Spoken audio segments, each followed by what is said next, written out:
بسم اللہ الرحمن الرحیم نحمدہ ونصلی علی رسولہ الکریم اما بعد اعوذ باللہ من الشیطان الرجیم بسم اللہ الرحمن الرحیم انما الصدقات للفقراء والمساکین والعاملین علیہا والمؤلفة قلوبهم صدق اللہ العلی العظیم۔ بزرگان محترم، عزیز دوستوں، میں آج آپ حضرات کے سامنے صدقۃ الفطر کے تعلق سے انشاءاللہ کچھ باتیں عرض کرنے والا ہوں۔ امید کرتا ہوں کہ آپ میری بات کو غور سے سنیں گے اور دوسروں تک پہنچائیں گے۔ تو سب سے پہلی بات یہ ہے کہ صدقۃ الفطر جو رمضان کے آخری عشرے میں عید الفطر کی نماز کو جانے سے پہلے ادا کی جاتی ہے، اس کے کتنے قسم کے ہیں؟ جناب رسول اللہ صلی اللہ علیہ وسلم کے زمانے میں 4 طریقے کے فطرہ ادا کیا جاتا تھا۔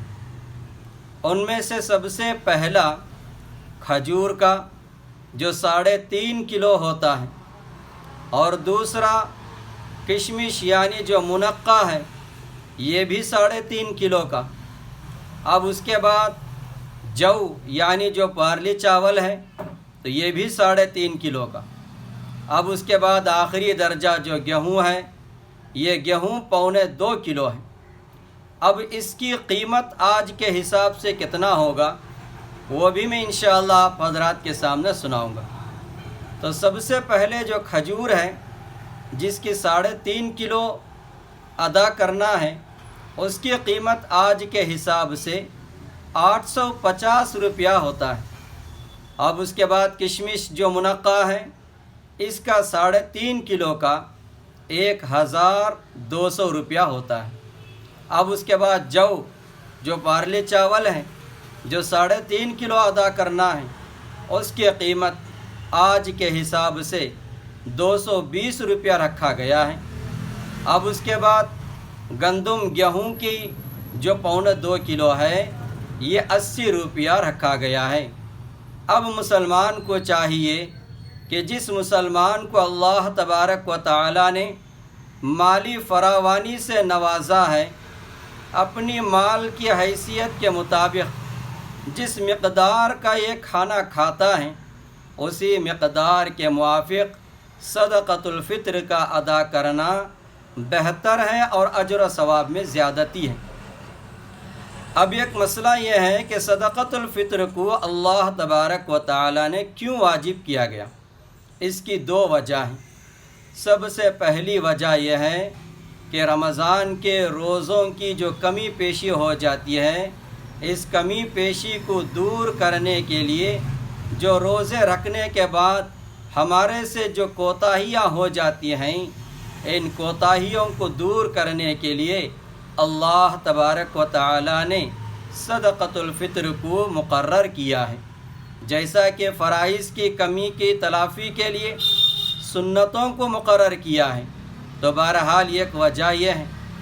دوسری وجہ یہ ہے کہ عید الفطر کے دن مالداروں کے گھروں میں، دولت مندوں کے گھروں میں عید کی ساری خوشیاں حاصل ہوتے ہیں، اچھے سے اچھے پکوان پکواتے ہیں، خوشی سے عید کرتے ہیں۔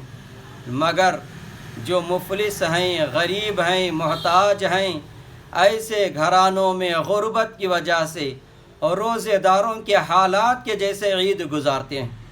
لہٰذا اللہ تبارک و تعالی نے اپنی مخلوق پر شفقت کرتے ہوئے مالداروں کو یہ فرض قرار دیا، یہ حکم دیا کہ تم عید الفطر کی نماز کو جانے سے پہلے غریبوں کے یہاں اپنا صدقہ فطر ادا کرو۔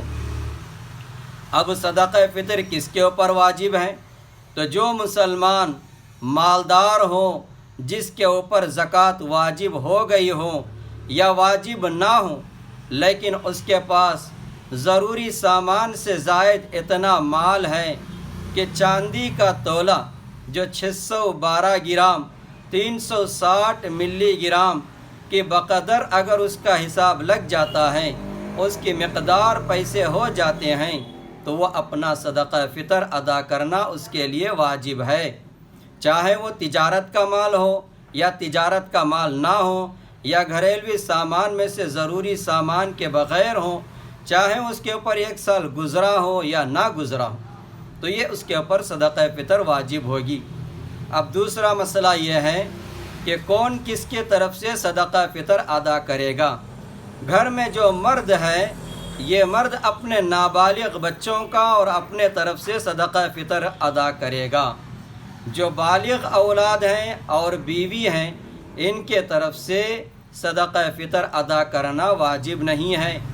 اگر بالغ اولاد اور بیوی کے اوپر بھی صدقہ فطر واجب ہے، وہ اپنا صدقہ فطر اپنا خود ادا کرے گی۔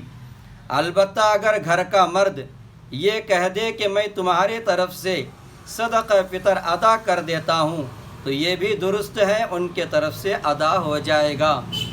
دوسرا مسئلہ یہ آتا ہے کہ صدقہ فطر کو ادا کرنے کا وقت کب ہے؟ تو سب سے بہتر یہ ہے کہ اگر کوئی آدمی عید کی نماز کو جانے سے پہلے ادا کرے تو یہ اس کے لیے بہت بہتر ہے، اور اگر ادا نہیں کیا تو اس کے بعد ادا کر دینا چاہیے۔ اور اگر کوئی آدمی عید کی نماز کو جانے سے پہلے رمضان ہی میں ادا کر دیا تو اس کا بھی درست ہو جائے گا، دوبارہ دینے کی ضرورت نہیں ہے۔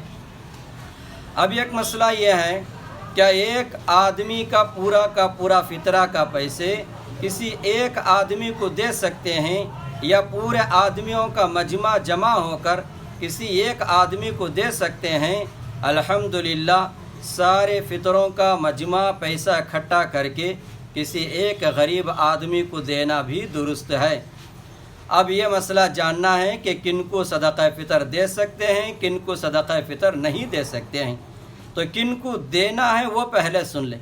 تو جن کو دینا ہے، اپنا بھائی ہے، بہن ہے، اپنا بھانجی ہیں، بھتیجی ہیں، خالہ ہیں، ماموں ہیں، پھوپھی ہیں، تایا ہیں، اپنے ساس سسرے ہیں، اپنی سالی ہیں، جو مستحق زکوٰۃ ہے، جن کے اوپر کیا ہے صدقہ فطر لینا جائز ہے، ایسے آدمیوں کو صدقہ فطر ہم لوگ دے سکتے ہیں۔ اب صدقہ فطر کن کو نہیں دینا ہے وہ بھی سن لیں۔ اپنے ماں باپ کو صدقہ فطر نہیں دے سکتے ہیں، اپنے دادا دادی کو نہیں دے سکتے ہیں، اپنا نانا نانی کو نہیں دے سکتے ہیں، اپنا بیٹا بیٹی کو نہیں دے سکتے ہیں، اپنا پوتا پوتی کو نہیں دے سکتے ہیں، اپنا نواسہ نواسی کو نہیں دے سکتے ہیں، شوہر بیوی کو، بیوی شوہر کو، اور اسی طریقے سے بنو ہاشم کا خاندان یعنی سید کے خاندان جناب رسول اللہ صلی اللہ علیہ وسلم کے خاندان کو بھی صدقہ فطر کے پیسے ادا نہیں کر سکتے ہیں۔ اب صدقہ فطر ادا کرنے کی فضیلت کیا ہے؟ جناب آقا محمد رسول اللہ صلی اللہ علیہ وآلہ وسلم نے فرمایا، رمضان کے روزے آسمان اور زمین کے درمیان معلق رہتے ہیں، جب صدقہ فطر ادا ہو جاتا ہے تو ہمارے روزے قابل قبول ہو جاتے ہیں۔ اللہ تبارک و تعالی ہم تمام کو بھی ان باتوں پر عمل کرنے کی توفیق عطا فرمائیں۔ السلام علیکم ورحمۃ اللہ وبرکاتہ۔